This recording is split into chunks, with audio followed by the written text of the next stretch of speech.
Hello, my name is Erika. I'm here on my husband's podcast, Dis Life Stories. This episode is going to focus on my role as a support person for my husband with his disabilities and his physical limitations. Again, we are not doctors. We are not giving out medical advice. We are just explaining our path and our journey through this whole process in the hopes that it reaches people that need to know that they're not alone, to feel the community, to find something inspirational or motivational to help them on their own journey. Best way to do this, get this word out there to people, hit that like button, hit that subscribe button. Let's really get a community together that's supportive of each other and kind to each other. So the efforts to be impartial, we're inviting Craig back to ask me the questions as a support person. All to you, Craig. Well, thank you, Erica, and definitely welcome to the second episode of This Life. And thank you for being willing to share your perspective on this arguably very sensitive journey for the both of you. So I know that there's plenty to share from the heart and from real life experiences. So thank you for taking your time out here this evening to share with everybody. So I guess let's get right into it. I guess before and during Tony's diagnosis, when did you first realize something was wrong, and what was your role in getting Tony diagnosed? Well, mostly it was he had explained to me too about dropping the trimmer. And for both of us, that was a big thing because he's always been active. He was hyper athletic when he was younger. He was always involved, when we redid work in the garage, in the backyard, he was, Johnny on the spot. When we cleaned the border bricks in the front garden, again, there, and he was lifting the bricks, no problem. Now all of a sudden he's dropping, a weed whacker, which made no sense. And then the other thing that we noticed was the neck pain that he was getting. It didn't matter what pillow we tried, what position he tried to sleep in, he was always in pain. And he went to his doctor a couple of times already, and every time he came back, she said physical therapy again. I'm like, your grip is strong. The physical therapy is just going to make it stronger. That's unnecessary. We need answers why you're dropping stuff. And when the pain got almost debilitating, she had no problems throwing meds at the problem and saying physical therapy.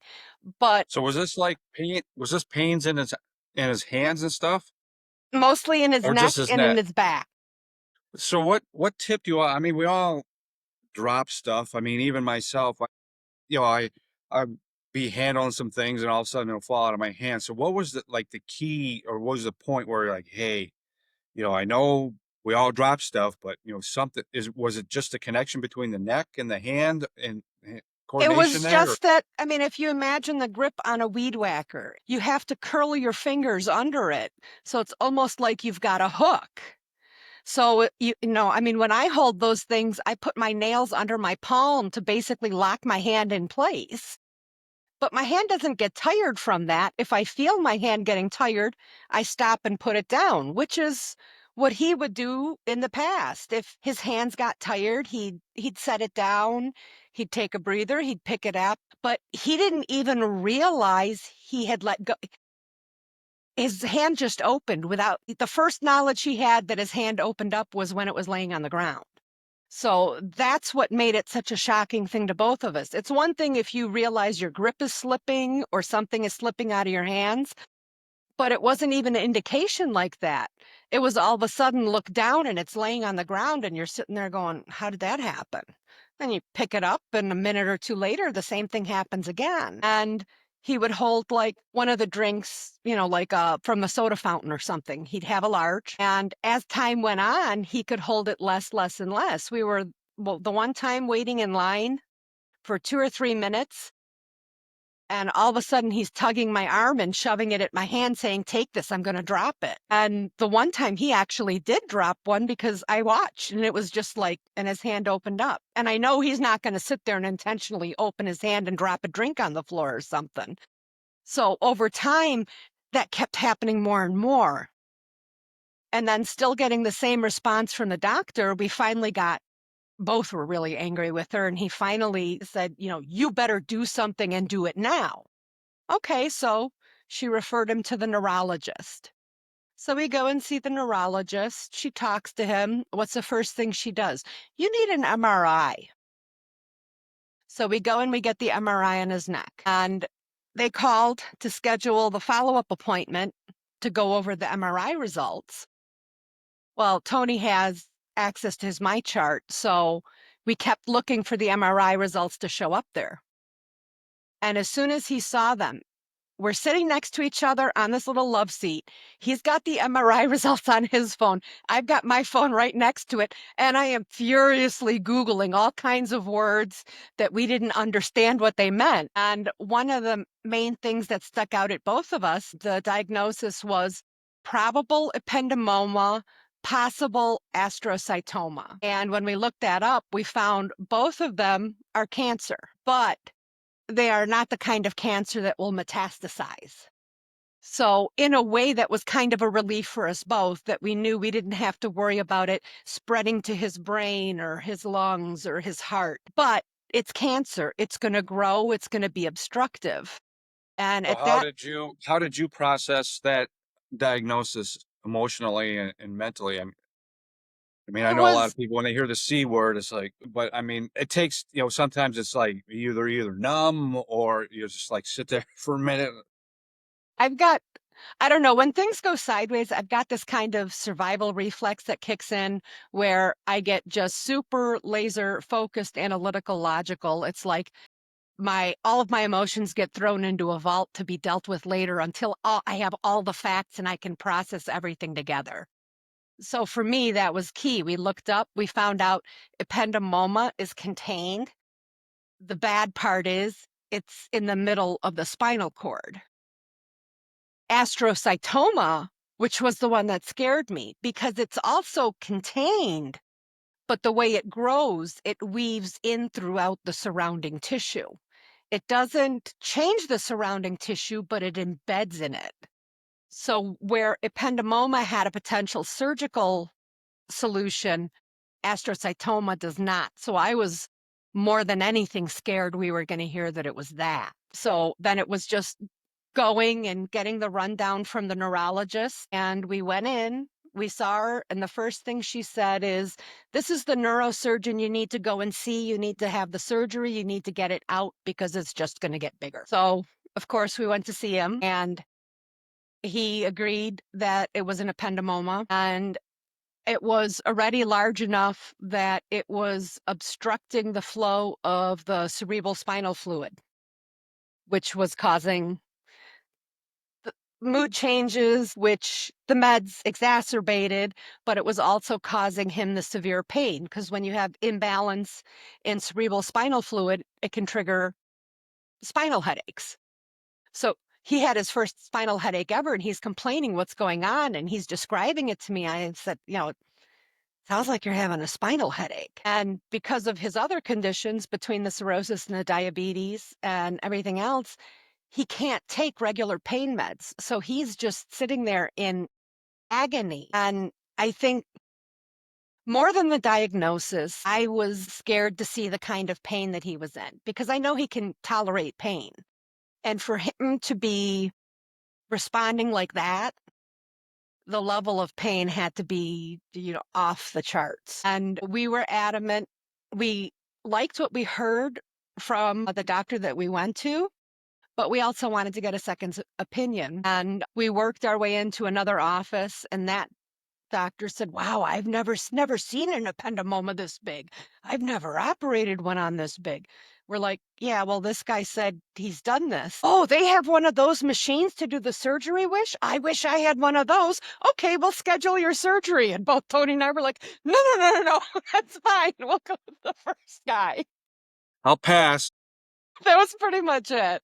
So Thank we you. went, yeah, we went with the surgeon that was recommended, and he was fantastic. He was upfront. He told us it's probably going to be an 8-hour long surgery, but there's an hour of prep and an hour of, shutdown afterwards. So around 10 hours total. And that was another one of my kind of wind up and panic moments because 10 hours came and went and nothing. I'm sitting there and I'm like, okay. It was like, check the clock time, check the time, check the time. And then it was about 11 and a half hours he finally came out, and he told us. I was sitting there with my mother-in-law and my brother-in-law. They were there waiting with me, and he said that usually the way that they're in there, once you get to it, it's kind of like an oil slick outside so you can scoop them. No, we weren't that lucky. No, your husband's, it was like gum stuck to paper.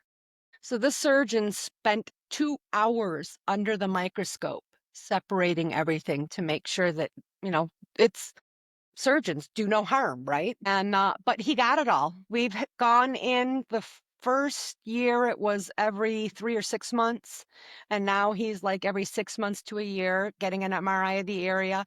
It has not come back at all. So That's yeah. spectacular. That's, I mean, what a relief that would have been.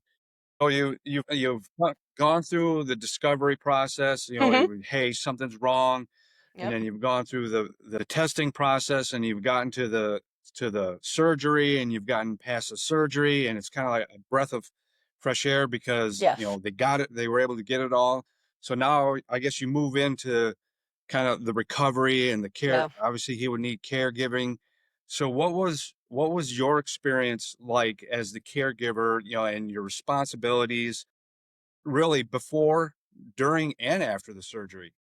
Well, before and immediately following, before we finally got him on the right meds and his headspace was in the right place, most of my time then was spent being the go between my husband and our kids. I mean, yeah, our kids are over 18, but they don't have the life experience to understand how constant pain and certain medications can affect your personality. They can change who you are and limit your control to combat that change. So while he was having this just suicidal level depression, he was having major mood swings, anger control, and then the other thing too was they said it was what's it called? Loss of mental acuity. So, middle of a conversation, he's in the middle of a sentence explaining something, stops dead in his tracks and looks at me and says, "What was I saying?" And I just look at him. I said, "You were saying." So I've gotten in the habit of, even with one ear, if I have to, tracking his conversation so that when he says, "What was I saying?" I can say, "You were here, here, and here." But it was hardest for the kids to understand because they don't have life experiences to balance the knowledge that who they were seeing most of the time at that time, it wasn't their dad. It was the pain and it was the meds. It wasn't really him. So it was. What were your responsibilities? I mean, when everything was, I like before the Mhm. surgery, um, and then after post surgery, what were you basically responsible for with him, and how were you handling? Well, before surgery, he was still able to do most everything for himself. It was just he couldn't carry things for a long time or have heavy weights. So I was dealing with that, which is not a big deal to me. And immediately following his surgery, he was in the ICU for a week and then he transferred to just shy of a month in inpatient care. So at those times, it was more trying to keep his spirits up, trying to keep him centered, give him something to fight for.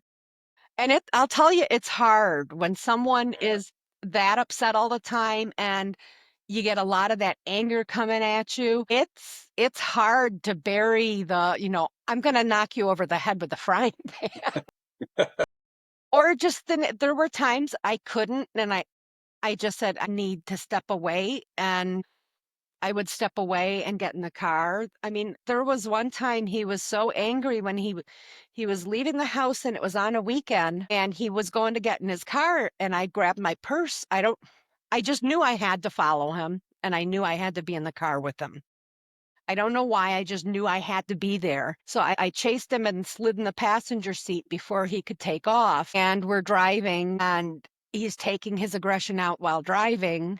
And I'm, white knuckle nails in the dashboard. And then he pulled over and he says, "You need to drive." Okay. So we swapped seats. And then I guess he kind of he saw what was going on, and we were talking on the way home, and he said, "Yeah, I couldn't take it anymore. If you hadn't have gotten in the car, I would have ended it." Like, well, I guess I know why I had to get in the car, why I was adamant about going. It was a lot of interference, and it was more emotional and mental stability before and immediately post surgery. Yeah. So speaking of how did you like, I mean, you're going through and you're alongside of them, Yeah. but how are you managing your emotions to stay strong? By doing what I shouldn't have done, I buried them. I buried them deep. The way we were both raised was you put your children, you put your spouse, you put your family before yourself. Yeah. And one of the results of doing that was it had built up so much tension inside me. The one night he was really going off about something, and this was a week or two before the surgery. So it was coming up on there. And I just lost it. I'm not a crier. For me, yeah, I'll shed tears when something touches me, but not crying. I'm not that person because to me, I want a solution. I'm a fixer type person. It's broken here. Let me fix it. I'm one of those kind of people. But this time, it was so much and it had gotten so overwhelming that I cracked. And I eventually laid down on the bed and I was crying. And I mean ugly cry. Sure. The really super loud groans and moans and just tears. And I wanted to stop. I tried to stop I just could not stop myself from crying. It was like all of those months of tension and fear and stress all came through at that one single moment and took total control. And Tony was sitting there saying, "See, look what I'm doing to you. I'm toxic. You need to leave." I couldn't even answer him because I just kept crying. And in my mind, and my mind is going, "Wrong answer, jerk." And I finally settled down enough. I'm like, look, I'm human too. Yeah, I can take a lot. I can put up with a lot. Eventually, like anyone else, I will crack. So I just ask you to think about that. And as to us no more, it was funny when he proposed. When I was pregnant with our son, when he proposed, he says, "I'm having a total hormonal pregnancy day. My hair isn't done. I'm looking like a wreck. We'd been arguing politics. And in the middle of my stressing my answer back to him, he gets down on one knee and looks at me and says, 'Will you marry me?'" And I started crying then. And, to this day, he says, "I wish I had done the fancy thing." I'm like, "You don't understand. That was like one of my worst days. And you were still willing to do that. That's what women dream of. You're taking where I'm being a real witch and you're still proposing. That means everything." But and he said that, and he said, "But, there's kids, so this isn't something where, oh, it's not working and we back out." And I said, "No, I agree. You need to know you only leave in a pine box." So we both agreed. Uh, It it it stressed a lot, and there were several times where we had to sit down and have the hard discussion. The the discussions that most people don't want to have because either they're afraid to or they don't realize they should, where you just have point blank honesty. You're not casting blame, you're not trying to tear someone down. What you're doing is putting out there every little thing, big thing, whatever it is, and just being, this is everything. Okay, now you answer. And taking that from both sides and working together to come up with something that's workable, to agree that, yes, we do still feel here. We are still committed. We are going to move forward and we are going to make this work.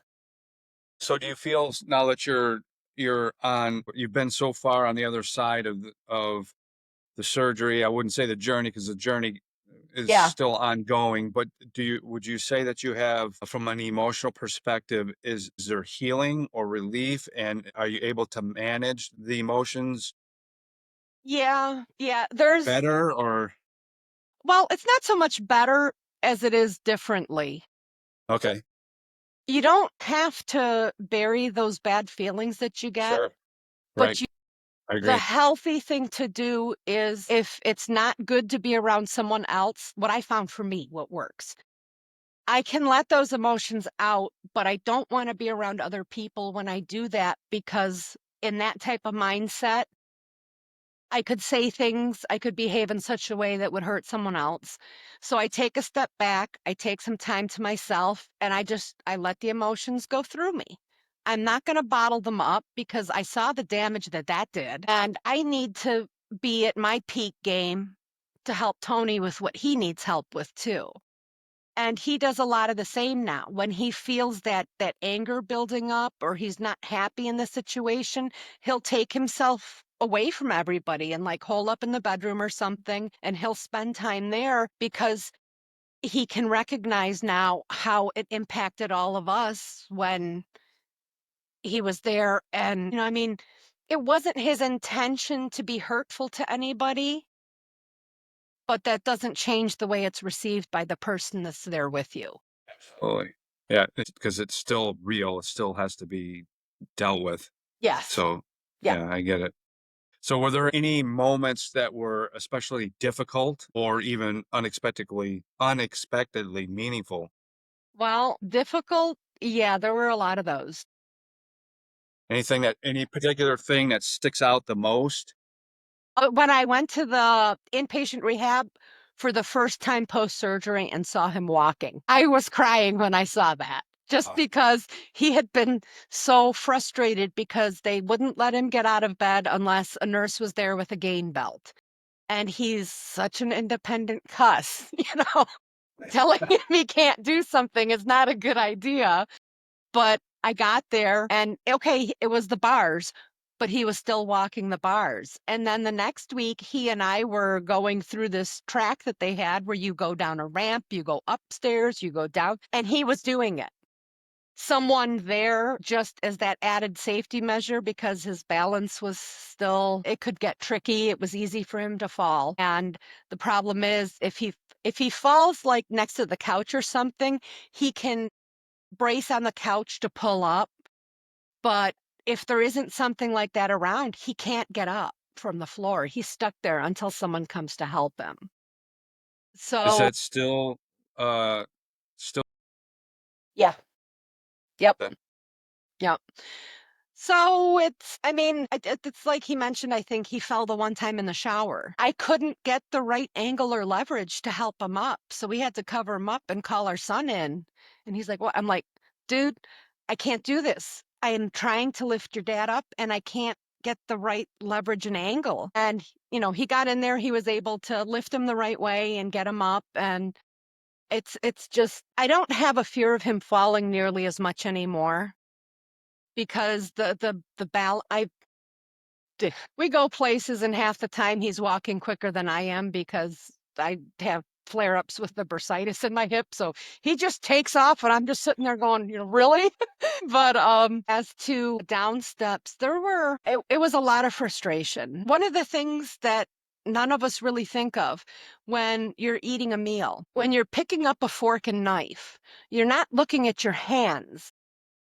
You're feeling how they sit in your hand to know that you're holding them properly and you start eating. Well, the problem is he can't feel anything in his hands, anything at all.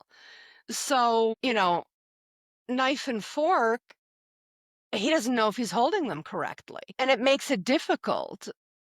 Something as simple like you go to the store with someone, okay? You're like we just go for, whatever we're shopping and I'm always like, "Oh, look at that over," I squirrel a lot. And this one time they had this really cute like Sherpa blanket and I went and I held it to him and I says, "Oh my God, feel this. It's so soft." And then I felt like the biggest nitwit on the earth because he can't, take it with his hands and feel how soft it is. And I'm Yeah, standing there. but that's like natural. I mean, that's what you're used. I mean, you've grown together Exactly. that way for all those years. So it's, it would be hard It's to break that it's a real cycle of being considerate that way. Yeah, it's a relearning curve because as soon as sure. I said it, I realized it and I'm like, "Okay, here, hang on, come here, let me rub it on your cheek. You can feel it this way." And then he felt how soft it was. He says, "Yeah, that's fine. We don't need it." I'm like, "Yeah, okay, I know." And I put it back on the shelf. But there are so many little things like that that we weren't expecting because we were honestly hoping, praying for a better outcome. We were definitely not expecting, elbows down that he'd be numb. We weren't expecting that his leg, I mean, chest down, it's a 50-50 crapshoot if he has sensation at all. But does it change? I mean, does like some days maybe he might feel something and then other days he may not? Not in his hands. That seems to be a permanent effect. On his, like the bottoms of his feet, at first he couldn't feel them. And then he said, those like overblown envelope size packing bubbles that they use now? Yeah. He said it felt like those were taped to the bottom of his feet and he was walking on them. Wow. Yeah, now he's getting more pins and needles. So it seems like, it's getting more and more precise that there's more sensation coming back, which is a good thing. I mean, it's funny. We always crack jokes with each other because I always call him a pessimist because he's always looking at the worst case scenario. And he keeps telling me he's a realist and I'm an optimist. I'm like, no, you really are a pessimist. I'm a realist. I know how things will probably play out, but I choose to keep myself happy by hoping for more. It's not costing me anything. It's not hurting anything to hope for better. So I'm going to keep doing that. I mean, Yeah, that's good. I believe for a reason. And it's hope can see you through some pretty dark times. I can. I would agree with that. Yeah. So I guess what was the hardest part of being the caregiver or his caregiver during all of this? I mean, Well, you got the emotional side of it, you've got the physical side of it, the mental side of it. there's so many things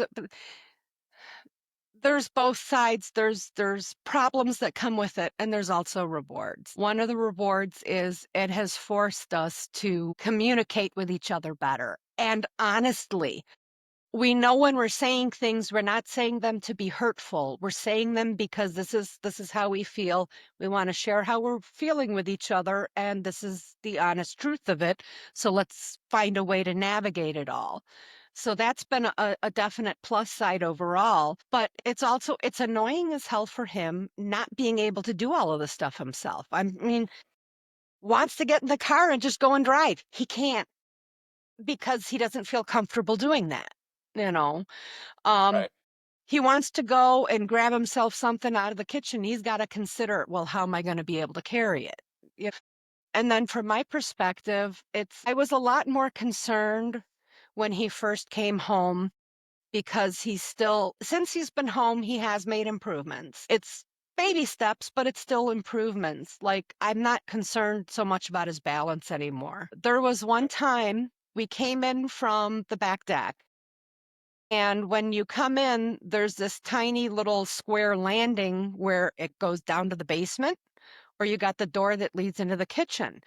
I didn't know he was right behind me. And I realized I'd forgotten something and I stopped dead in my tracks and started to turn. And as I'm turning, I'm seeing him going like this towards the basement stairs. I dropped everything in my hand, spun around, grabbed him both hands on one arm and pulled him. And he just looked at me and says, "What?" And I said, You were leaning, you were going to fall down the stairs. And he just looked at me and says, I was leaning. I'm like, yeah, dude, you were going to fall.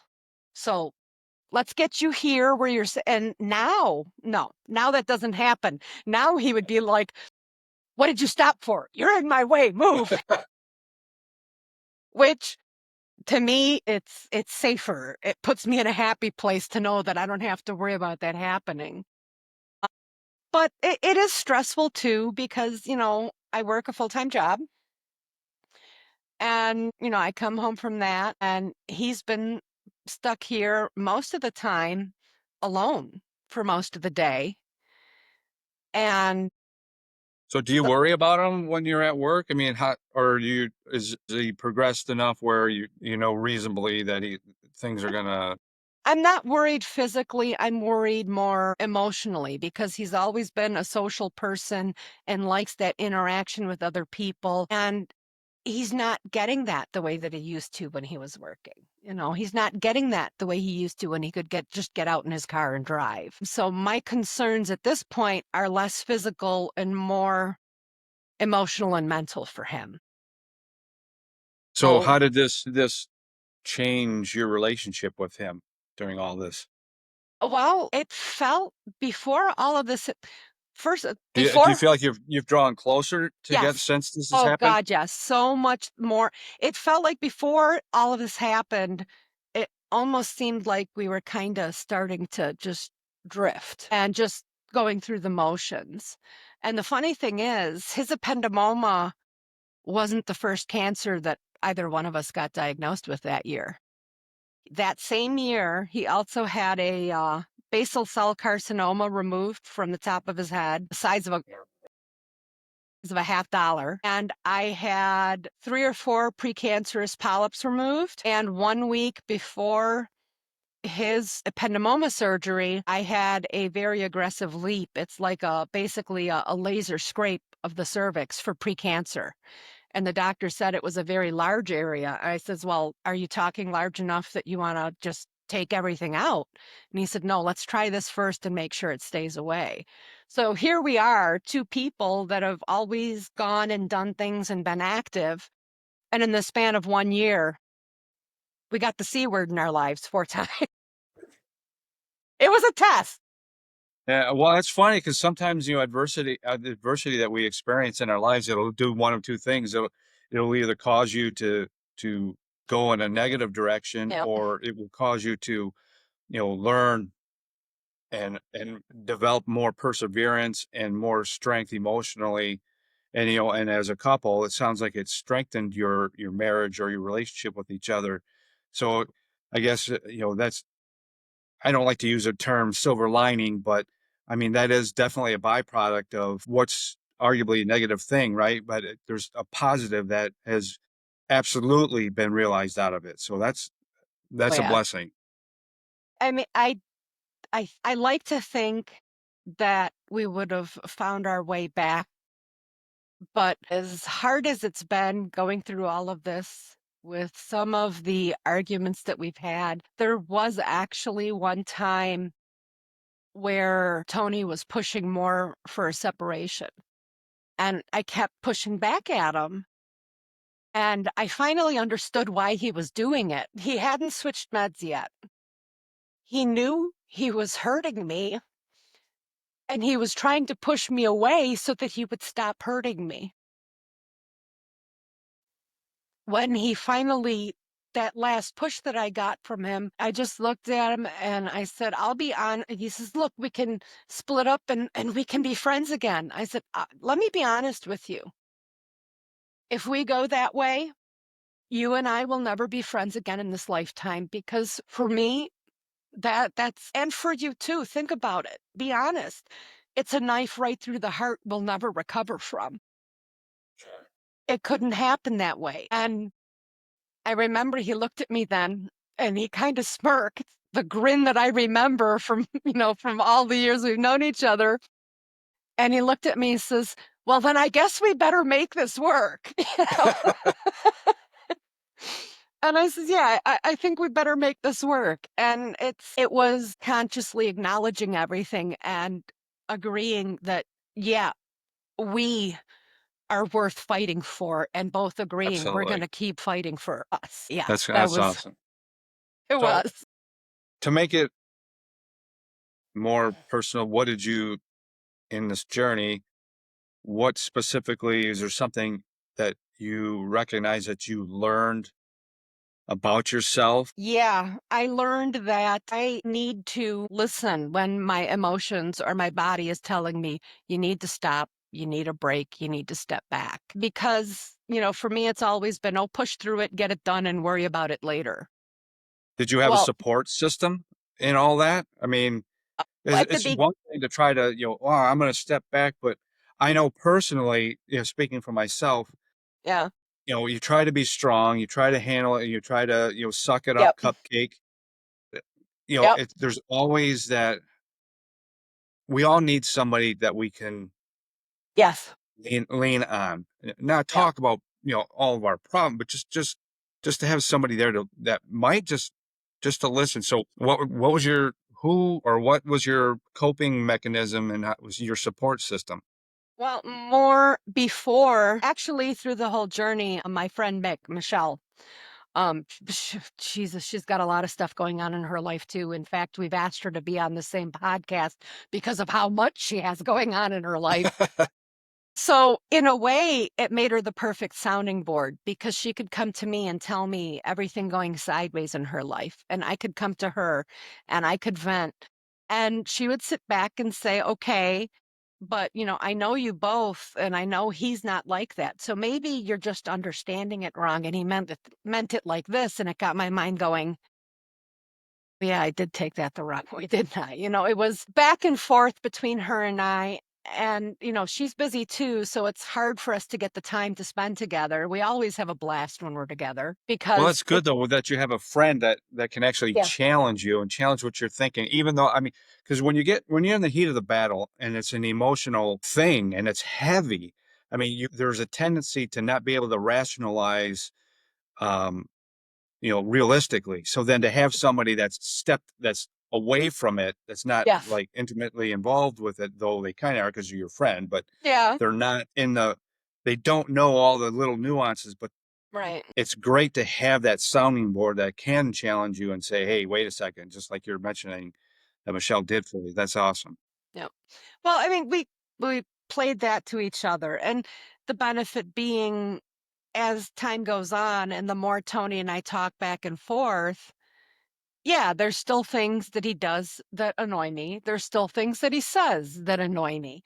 And yeah, I still want to go hang out with Michelle every once in a while. Um, but at this point, im immediately following when he came home, I was nervous every damn time I left the house. I was I'll afraid that bet. something would I'll happen. bet. And now it's gotten to the point where I'm like, I need to step away. Like the last time we went and God, I think we were we hung out for like something crazy on a weekday for like 4 or 5 hours after work. Just we went somewhere, had something to eat, had a drink, went back to her place, had another drink, and every drink you got to wait more time before you're driving. So, but and then I came home and it did give me like almost like a release, a refresh, and okay, I can do this. And okay, I'm sorry I'm late, Chuts. What do you need? What can I help you with? And usually, if it's that late, he's already up in bed anyway. So I don't like doing that often for the simple fact that most of the time he's stuck unless, a family member or friend will meet him. Like, I don't know if you remember Tom that used to work with you both. Yes, I do. Okay. There's been a couple of times he's been like, "Hey, Tom wants to go and do this." And I'll look at him and be like, "Go. Go. You guys go. Hang out, do whatever." He says, "Well," or like if he wants to talk to you about something, "Well, I want to talk to Craig." And it's my first thing. Go and do. Because anytime he would like talk to you or talk to Tom, it would sooner or later something would revolve around work and there would be some talk that would challenge him and it'd be like he's working again and he would come home and he would be so lit up and he would be so happy and relaxed. And it was so nice to see those times. It really was. Yes, I'll bet. Yeah. That's awesome. I mean, I think that's one of the reasons too that he's focused on this podcast is because it's not about talking about what he's been through or what I've been through or everybody's like, "Oh, the money grab." No, no, because okay, we're okay. And it's about connecting with other people and having something to do that challenges him, something that he is capable of doing because 100%. he can't go back to a network engineer because he does not have the fine motor skills to manage the keyboard anymore at all.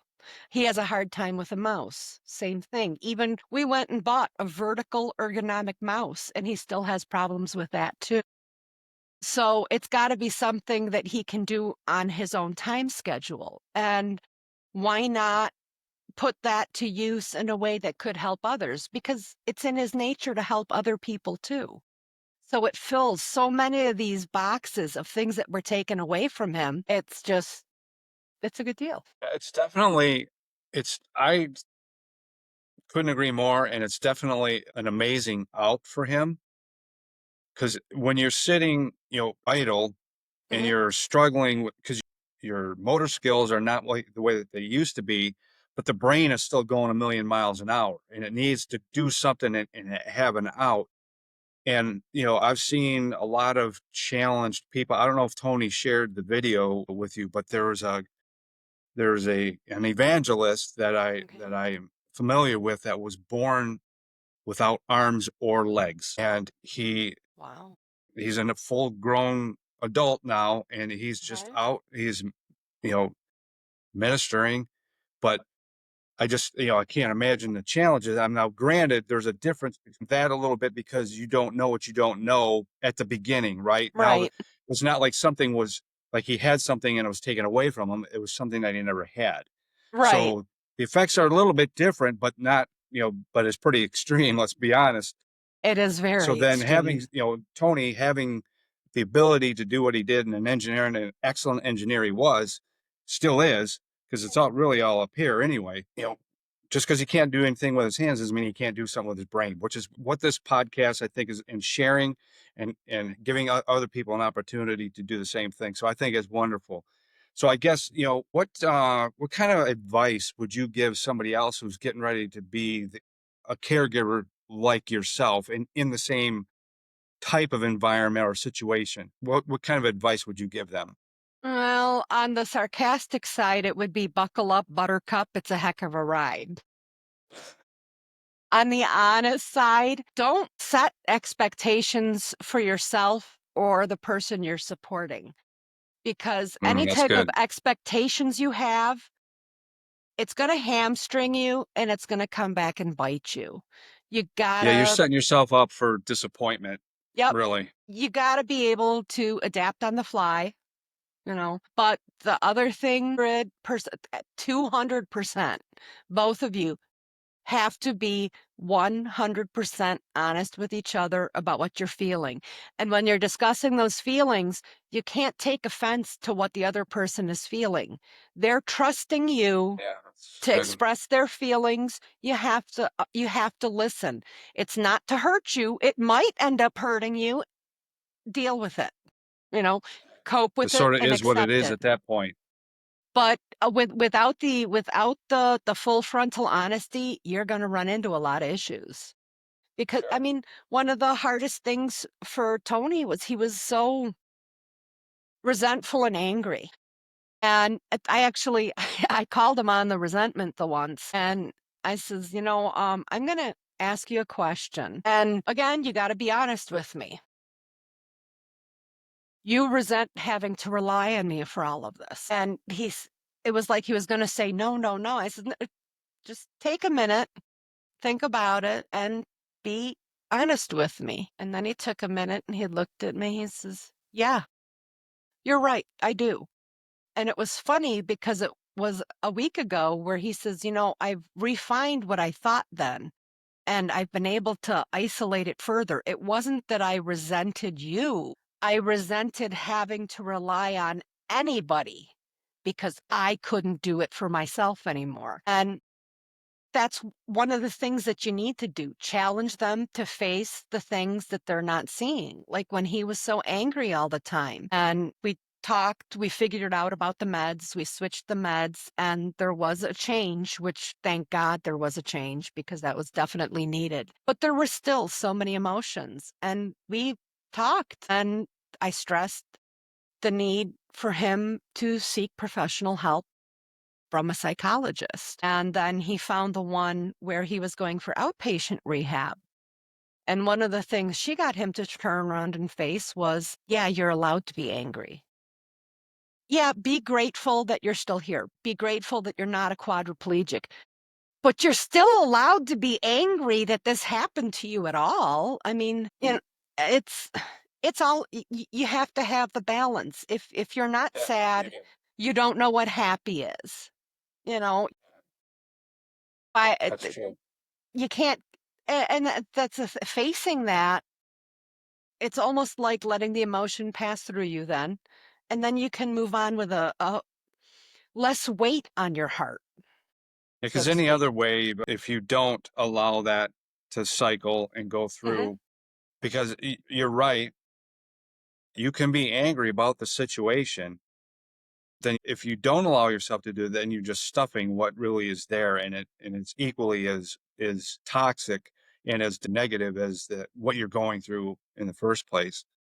So I'm a firm believer in mind over matter. I think, you know, whether it's your faith, whether it's your emotional strength or your mental strength, I firmly believe that thoughts and prayers and that strength makes a difference in the healing process.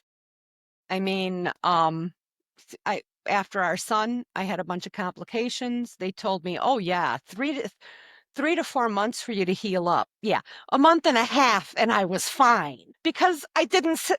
I'm not. I didn't sit there and wallow in it. They said, "Okay, you need to do this." Okay, so I followed your instructions. Well, you need to sit down. No, I don't need to sit down. I need to move. I feel better when I move. But by the same token, that's also harder in Tony's situation because mobility was one of the issues that he had.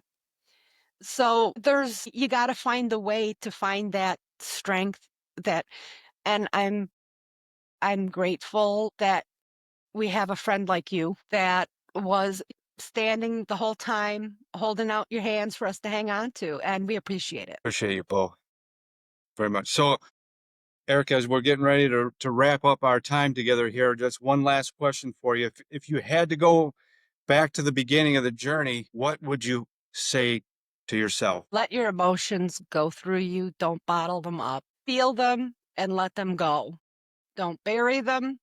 Don't bottle them, and make sure you take the time for self-care because you need to be 100% because it's not just this impacting your husband, it's impacting your kids, it's impacting your grandson, it's impacting our parents. Unless I'm taking care of myself, because I had a flare up of the bursitis in the middle of everything. And let's just say it makes things interesting. And it wasn't until my mom approached me and in her mom voice, walks up and she looked at me and she says, "Sit down." And I just looked at her Hey, and I Mom. said, I gotta do, sit down. Okay, mom. But, it got me off my hip and it started to feel better. And then I took an leave and it started to feel even better. But I basically had to be pushed into taking care of myself at that point because I was so obsessed with making sure everybody else's stuff was going good. So the big lesson for me is don't cut that stuff off at the knees. You got to take care of it. You got to fix it because you need to be playing A game right now. Yeah, you got to take some, as they say, the me time, Yeah. and just to re-energize and get retanked up and everything.